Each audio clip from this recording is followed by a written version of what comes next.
Fala galera, aqui é o Fred do canal Fredcast Games. Vamos falar hoje sobre retro games. O meu canal eu falo sobre qualquer coisa sobre games que me dá vontade de falar. Então assim, não é um canal específico, tá bem? Eu gosto de notícias, eu tenho coleção de videogame antigo, eu gosto de videogame novo que eu também tenho, eu gosto de PC, enfim, o que me sentir inspirado, eu vou falar e assim segue o canal, tá bem? Só explicando, hoje é sobre retro games. Eu sempre tive acesso a games antigos porque eu comecei jogando no Atari lá na década de 80, quando eu era criança. Então, é claro que eu gosto de retro games porque eu vivi retro games. Então eu tive Atari, Nintendo 8 bits, Super Nintendo, PlayStation 1, enfim. Eu tive um videogame de cada geração, não exatamente nas gerações certas. Então, quando eu tinha o Atari, o pessoal estava jogando Master System e Nintendo 8 bits. Quando eu tinha o Nintendinho, que na verdade foi um Genicom, alguém conhece? O pessoal estava jogando Super Nintendo e Mega Drive. E assim foi até a geração do PS1, que eu consegui realmente comprar em 97, a geração ainda não tinha acabado, então foi isso. Então o que acontece? Eu venho acompanhando alguns canais de retro game e eu não sabia, porque assim, existem comunidades e toda uma função em volta disso, e a minha base de retro game foi o que eu vivi. O que eu tenho de coleção e o que eu jogo em emulador. Só que agora, acompanhando com essa ideia de criar canal e acompanhando canais de outras pessoas, eu descobri que existe uma comunidade retro game. E assim, é como tudo relativo a ser humano, é uma comunidade complicada, né? Alguns só aceitam jogar através do videogame original, com o jogo original. Deixei aqui cartuchos que eu considero bacanas da minha coleção, né? O Super Mario All Star do Super Nintendo e o Banjo-Kazooie do Nintendo 64. E o que acontece? Eu, particularmente, gosto até de ter o videogame antigo, mas eu prefiro jogar no emulador, tá bem? Prefiro jogar no emulador. Eu melhoro a qualidade, eu tô jogando o game, talvez a mesma versão, mas com um visual um pouco melhorado. Eu me sinto melhor com o controle novo, enfim, me sinto melhor assim, o que não quer dizer que eu não vá ligar um videogame antigo e jogar de vez em quando na TV de tubo, tá bem? Mas a questão que eu vim falar é sobre essas comunidades que eu não conhecia, eu não sabia como funcionava. Então, assim, hoje existem lojas de games focadas em game retrô, né? Em videogames antigos, algumas focadas em vários, outras focadas em um só. E é um mundo, é um mundo. Eu não sei como se faz isso. Isso acaba dando emprego, por exemplo, para pessoas que consertam os videogames antigos, né? E como fazer, aquelas peças não existem mais. Então você tem que pegar videogame já descartado e tirar a peça para poder repor em outros. Eu não sei, assim, eu não consigo ver isso crescendo tanto porque tem uma limitação. Então, quanto maior a procura por uma coisa antiga que não é mais fabricada, mais alto vai ficando o preço desse tipo de coleção. Eu, por exemplo, já olhei alguns videogames no Mercado Livre, pesquisando, procurando o que eu gostaria de ter, e eu vi que, por exemplo, às vezes um videogame estragado, ele não funciona mais e ele tem valores de R$ 800. Eu já vi isso no Mercado Livre. Então, assim, é uma indústria complicada. Isso, eu não estou falando de videogame raro, não, tá bem?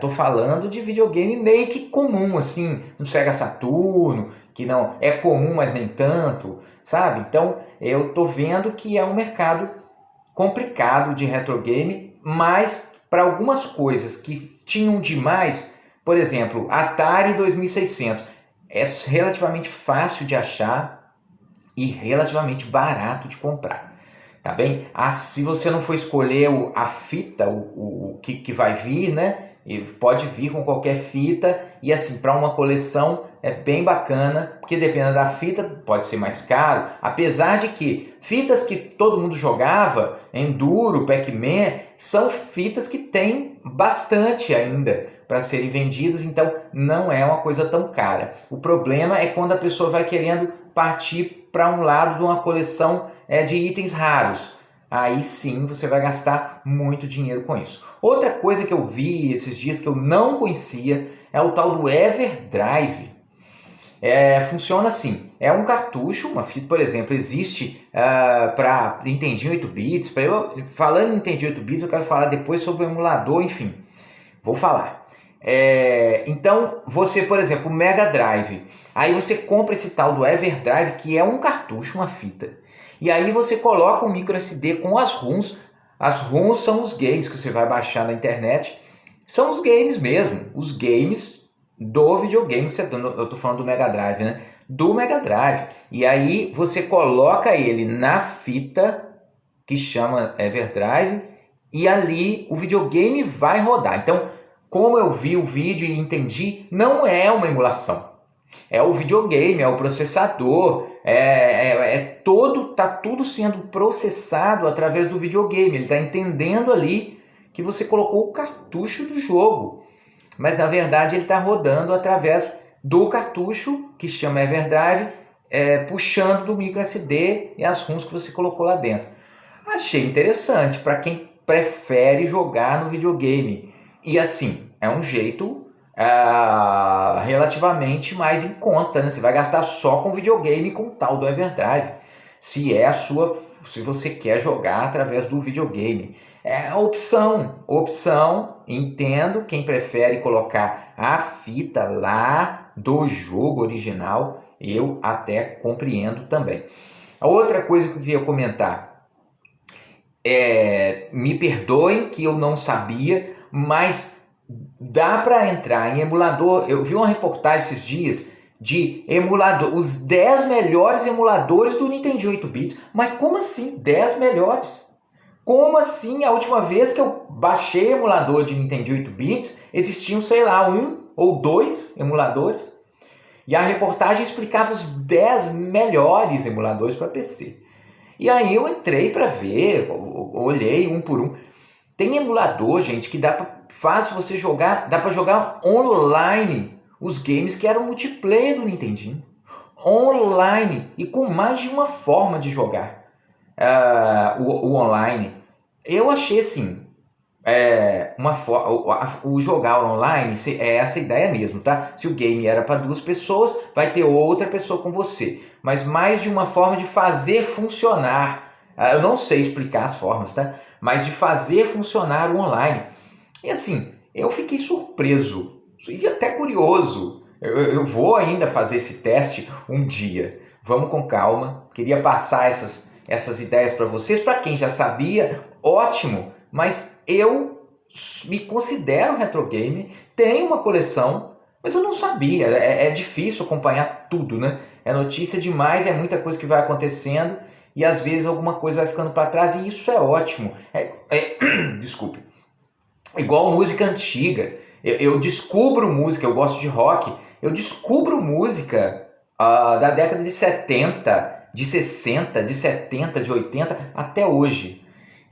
E com games é a mesma coisa. Eu vou descobrindo as coisas desse mundo que eu adoro. E é isso. Se gostam dos vídeos, deem o like. Se gostaram desse vídeo, deixem o like. Se gostam do canal, se inscrevam, tá bem? E a gente se fala aí no próximo assunto, no próximo vídeo. Valeu!